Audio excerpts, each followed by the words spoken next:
जय जगतगुरु जय भारत। भाई और बहनों, युग परिवर्तन 2028 से पहले महाविनाश का समय बड़ी तेजी से नजदीक आता जा रहा है। हालांकि पूर्ण ब्रह्म परमात्मा सत्य पुरुष भी सतगुरु रूप में धरती पर प्रकट हैं।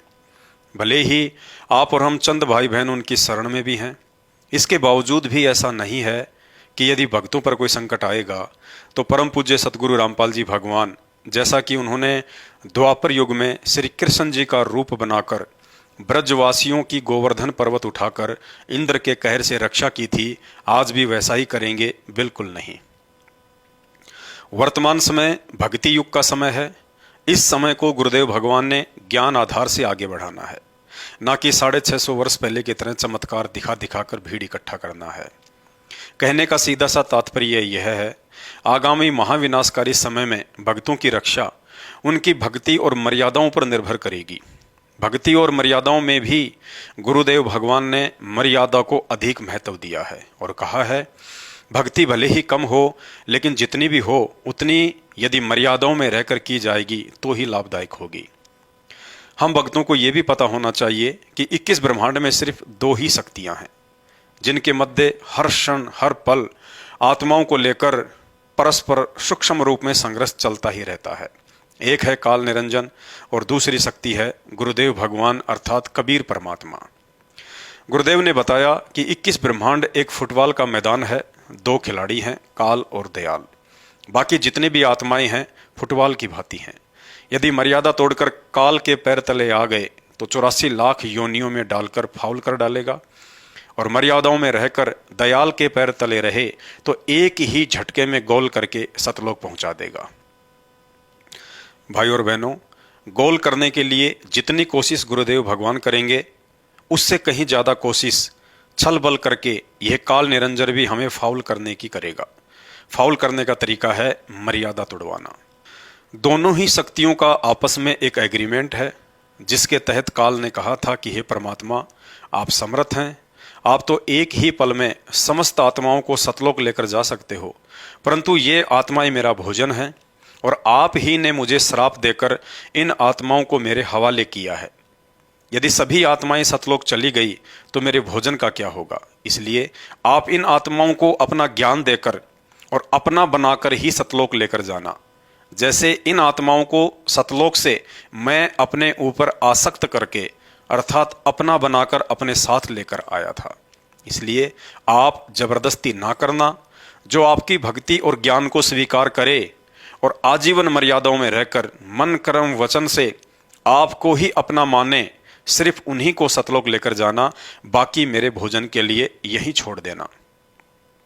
भाई और बहनों, इस एग्रीमेंट के तहत 21 ब्रह्मांड का स्वामी काल निरंजन हर प्रकार से मर्यादा तोड़वाने की पूरी कोशिश करेगा। साम दाम दंड भेद और घटिया से घटिया नीति भी अपनाएगा। काल को यह भी पता है कि कबीर परमात्मा जब संत रूप में धरती पर जाकर ज्ञान प्रचार करेगा तो उनसे तत्व ज्ञान प्राप्त भक्तों को सांसारिक लोगों के माध्यम से डगमग कर पाना बेहद मुश्किल होगा। इसलिए काल ने वर्तमान बिचली पीढ़ी में एक सूक्ष्म चाल चली कि क्यों ना इन भक्तों को उन्हीं लोगों के माध्यम से मर्यादाहीन करवाया जाए जिन लोगों पर ये लकीर के फकीर बन चुके भगत अंधविश्वास कर बैठे हैं, अर्थात परम पूज्य सतगुरु रामपाल जी भगवान के काल प्रेरित कलयुगी परिवार के सदस्य।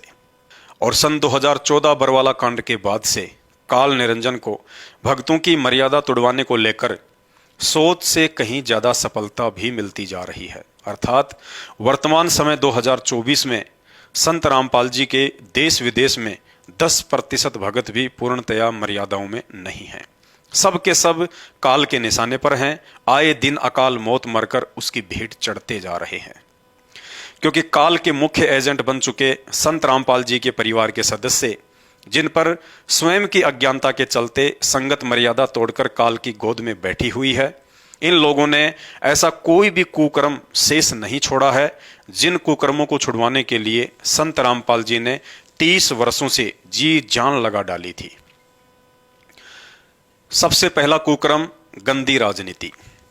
संत रामपाल जी ने अपने 30 वर्षों के भक्ति इतिहास में स्वयं भी राजनीति से दूरी बनाकर रखी और अपने भक्तों को भी दूर ही रहने की सलाह दी। ना ही 30 वर्षों में संत रामपाल जी ने कभी किसी राजनीतिक पार्टी को वोट किया और ना ही सपोर्ट किया और ना ही अपने भक्तों से किसी भी पार्टी का समर्थन करवाया। परंतु आज उनके जेल जाते ही उनके मर्यादाहीन काल प्रेरित परिवार के द्वारा अपने धार्मिक धंधे अर्थात सतलोक आश्रमों को बचाए रखने के लिए भगत समाज से कभी कांग्रेस सरकार को वोट एंड सपोर्ट करवाया जाता है तो कभी बीजेपी सरकार के पक्ष में खड़ा कर दिया जाता है। अर्थात काल प्रेरणा से संगत को विश्वास में लेकर गुरु वचन और गुरु मर्यादा तोड़वाकर संगत को धीरे धीरे काल के हवाले किया जा रहा है। दूसरा कुक्रम है आरक्षण का समर्थन। हरियाणा में आरक्षण के लिए लड़ाई झगड़े उस समय भी हुआ करते थे जिस समय तक संत रामपाल जी आश्रम में ही रहा करते थे, लेकिन उन्होंने कभी भी ना ही तो स्वयं उन जातिगत आरक्षणों का समर्थन किया और ना ही अपनी प्यारी संगत से करवाया, बल्कि संत रामपाल जी अपनी संगत को यही कहा करते थे कि बच्चों, हमने तो सतलोक में स्थायी आरक्षण चाहिए, ना कि काल निरंजन के इस गंदे लोक में। भक्तों को सरकार से नहीं बल्कि अपने कबीर भगवान से मांगना चाहिए।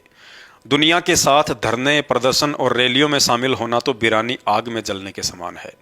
यदि हम मर्यादा में रहकर भक्ति करेंगे तो हमारी हर आवश्यकता हमारा कबीर भगवान पूरी करेगा। इसलिए हमने जगत की तरह हाय हाय नहीं करना है। लेकिन उनके जेल जाते ही सन 2016 में उनकी शिक्षाओं के विपरीत भोले भगत समाज को हरियाणा के जाट आरक्षण की आंख में झोंक दिया गया। भक्तों को धरनों पर बैठाकर शारीरिक रूप से और आरक्षण समिति को लाखों में भगत समाज के दान का पैसा चंदे के रूप में देकर आर्थिक रूप से जमकर मर्यादा तोड़वाई गई। तीसरा मुख्य कुक्रम धनाना गांव में खेल स्टेडियम बनवाना।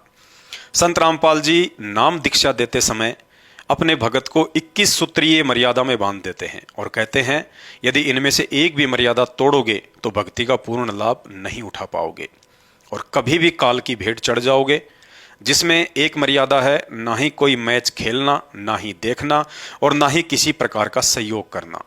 परंतु संत रामपाल जी के जेल जाते ही उनके काल प्रेरित परिवार ने उनकी शिक्षाओं व नियमों को खंड खंड करते हुए हरियाणा के धनाना गांव में भक्तों के दान से लगभग 25 से 30 लाख रुपए की लागत से गांव वालों के लिए बैडमिंटन का स्टेडियम बना दिया। अर्थात जो महापुरुष अपने भक्तों को ताश खेलने, देखने और उसमें सहयोग करने के लिए भी मना करता है, उसी महापुरुष की आड़ में उनके परिवार के द्वारा गांव वालों के लिए बैडमिंटन का स्टेडियम बनाकर लाखों भक्तों के दान का दुरुपयोग करके उनकी मर्यादा तोड़वाकर समय आने पर उन्हें अकाल मौत मरने की लिस्ट में खड़ा कर दिया जाता है। भाई और बहनों, और भी बहुत सारे ज्ञान विरुद्ध कुकर्म इन्होंने संत रामपाल जी के जेल जाने के बाद जी भरकर करवाए हैं, जिनकी लिस्ट बहुत लंबी है। कहने का तात्पर्य यही है, अब आगामी विनाशकारी समय में संत रामपाल जी की वो समस्त अनुयायी जो अंधे होकर उनके काल प्रेरित परिवार के पीछे भेड़ चाल में मगन हैं, जिनकी बुद्धि विवेक हारा जा चुका है, ज्ञान आधार से सही गलत का निर्णय करने की जिनके अंदर क्षमता समाप्त हो चुकी है, उनसे चाहे श्री राम की पूजा करवा लो या श्री रामपाल की, क्योंकि ये लोग सिर्फ संत रामपाल जी के परिवार के आदेशों के गुलाम मात्र हैं। यदि 2024 में ये सभी भ्रमित आत्माएं साध संगति की वीडियो देखकर काल चक्कर से बाहर नहीं निकली तो 2025 और 2026 में उनकी स्वयं की तो दुर्गति होगी, साथ में परिवार की भी दुर्गति करवाएंगे। पूर्ण परमेश्वर सतगुरु रामपाल जी भगवान की प्रेरणा से हम साध संगति से जुड़े हुए सत्सेवक एक बार फिर मर्यादित भक्ति से भटक चुकी आत्माओं के लिए भक्ति और मर्यादाओं को लेकर प्रतिदिन एक एक वीडियो बनाकर उन्हें काल के मुख से निकालने का प्रयास करेंगे।